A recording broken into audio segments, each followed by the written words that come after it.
Hello my dear students, कैसे हैं आप सब। उम्मीद करती हूँ आप सब अच्छे होंगे। मैं आरती आपका स्वागत करती हूँ आरजी एजुकेशन वर्ल्ड में। स्टूडेंट्स, आज हम स्टार्ट करने जा रहे हैं एक नया चैप्टर जो कि यूनिट 2 है, यूनिट 10 बैंकिंग में से है। चैप्टर 6 है मनी बैंकिंग, और आज हम डिस्कस करेंगे इस चैप्टर का पार्ट 1। पार्ट 1 हम चैप्टर 6 बैंकिंग का डिस्कस करने जा रहे हैं। पिछले चैप्टर में हमने मनी के बारे में जाना, supply of money, okay, money and evolution जाना। उसके बाद जाना कि भाई मनी के सप्लायर्स कौन कौन होते हैं मार्केट में, ओके। तो हमने पिछले चैप्टर में ये जाना था कि जो मनी के सप्लायर्स होते हैं उनमें होता है central bank. Central bank and RBI जो होती है वो सप्लायर्स ऑफ द मनी होते हैं इन the economy of a particular country, okay students. तो हमने पिछले चैप्टर में ये तो पढ़ के आ चुके हैं कि भाई कमर्शियल बैंक्स जो होते हैं और सेंट्रल बैंक्स जो होते हैं वो मार्केट में मनी सप्लाई करते हैं, ओके स्टूडेंट्स। तो सबसे पहले इंट्रोडक्शन में हम ब्रीफ हम जान लेते हैं कि बैंकिंग क्या होता है। बैंक क्या होते हैं बेटा? बैंक वो फाइनेंशियल इंस्टीट्यूशंस होते हैं जो पब्लिक या मार्केट में एक मनी को सप्लाई करते हैं, पब्लिक के डिपॉजिट्स अपने पास रखते हैं और पब्लिक को लोन प्रोवाइड करते हैं और सिक्योरिटीज प्रोवाइड करते हैं, सेफ्टी प्रोवाइड करते हैं as in a finance form, okay. तो ये थी बैंक, ये थे बैंक। हम बचपन से पढ़ते आ रहे हैं कि बैंक जो होते हैं वो दो टाइप्स के होते हैं। बैंक कौन से कितने टाइप्स के होते हैं? दो टाइप्स के होते हैं। एक होते हैं कमर्शियल बैंक्स और एक होता है central bank.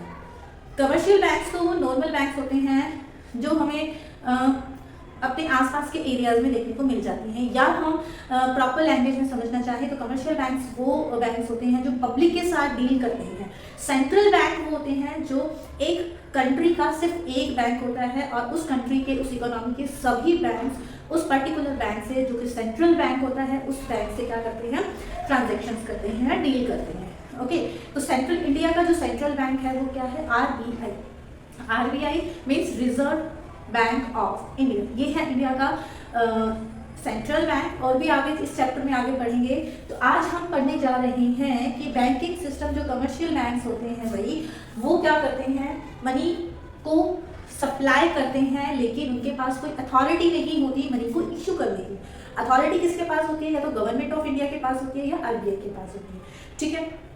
RBI government of India के पास इनकी इश्यू ऑफ करेंसी की क्या होती है? अथॉरिटी होती है। सिर्फ सप्लाई कौन करता है? सप्लाई करता है बैंक। अब हम आगे जानते हैं कि मनी क्या, बैंक जो होते हैं वो क्या करते हैं? पैसे से पैसा कमाते हैं। पैसे से पैसा कमाते हैं मतलब कि भाई अगर हमने बैंक में कुछ डिपॉजिट किया और मान लो 100 रुपये डिपॉजिट करते हैं बैंक में,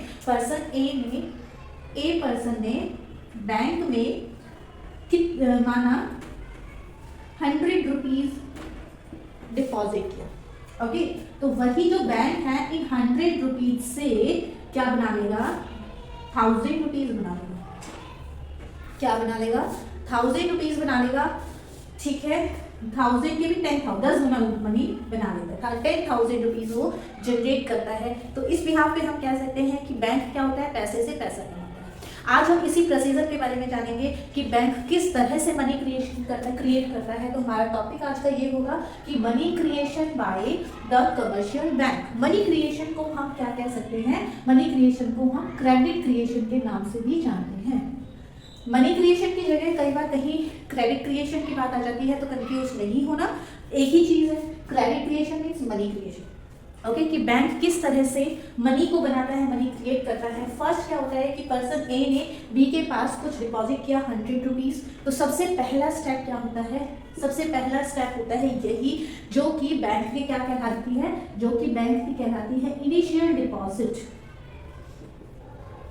इनिशियल डिपॉजिट कि भाई ऐसी डिपॉजिट्स जो पब्लिक के थ्रू बैंक के पास जाती हैं वो क्या होती हैं? इनिशियल डिपॉजिट्स होती हैं।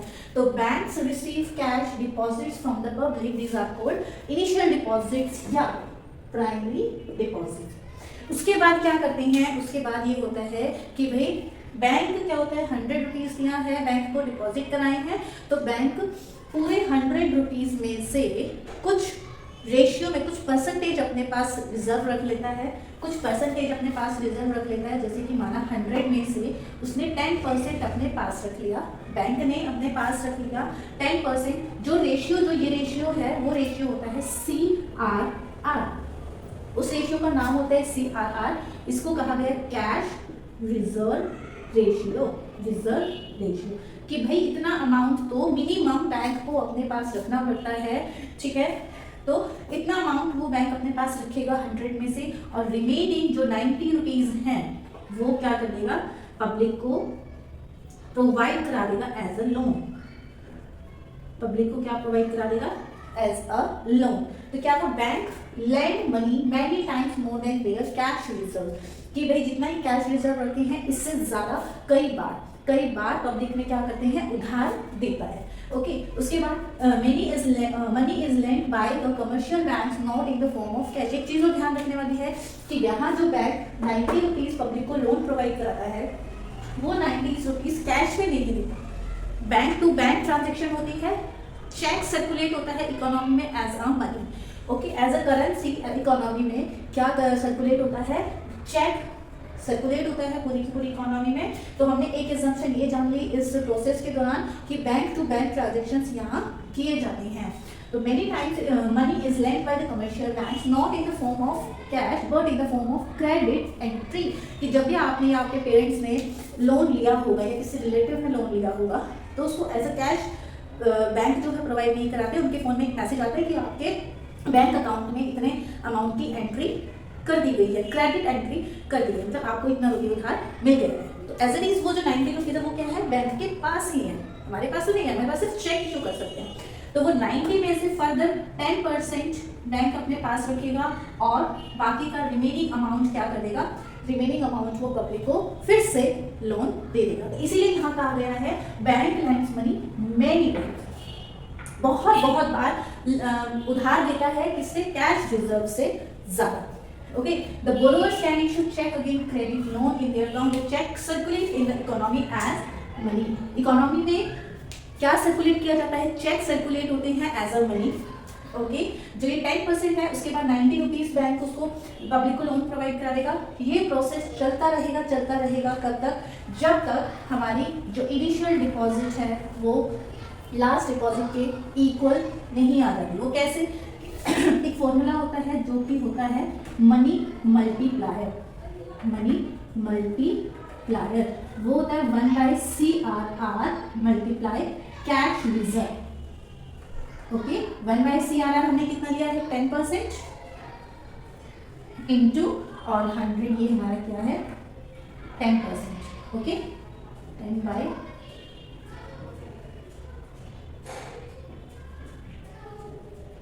तो ये कितना हो गया, 1000 रुपीज 1000 से बना लिए बैंक ने, और 100 रुपीज क्या हो जाएगा, इनिशियल डिपॉजिट्स के बराबर हो जाएगा। ओके, तो ये प्रोसेस है मनी क्रिएशन का, ठीक है, ये प्रोसेस है मनी क्रिएशन का जो कि बैंक बनाते हैं इनिशियल डिपॉजिट से कई गुना, कुछ मिनिमम रिजर्व रखकर, और बैंक उस मनी को एज अ लोन मार्केट में सप्लाई करते हैं और पैसे से पैसा कमाते हैं।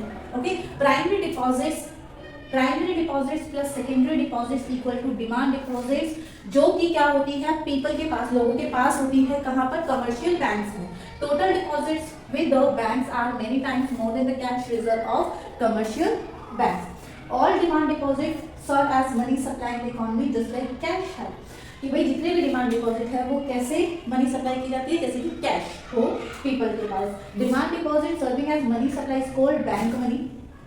जो भी डिमांड डिपॉजिट होता है वो कि money supply, demand deposit as तरीके serving as a money supply is called bank money. This is money created by the bank because this is circulating in the system not in the form of cash, कि भाई ये जो cash है, जो ये deposits है वो market में सर्कुलेट तो हो रहा है, लेकिन क्या नहीं हो रहा, कैश की फॉर्म में सर्कुलेट नहीं हो रहा, ठीक है, चेक की फॉर्म में सर्कुलेट हो रहा है। तो ये था हमारा एक प्रोसीजर किसका, मनी क्रिएशन या क्रेडिट क्रिएशन का। तो स्टूडेंट्स नेक्स्ट वीडियो में, नेक्स्ट पार्ट में हम जानेंगे एग्जाम्पल के साथ इसको और बेहतर, और नेक्स्ट टॉपिक को डिस्कस करेंगे नेक्स्ट वीडियो में। तब तक के लिए बाय बाय, टेक केयर।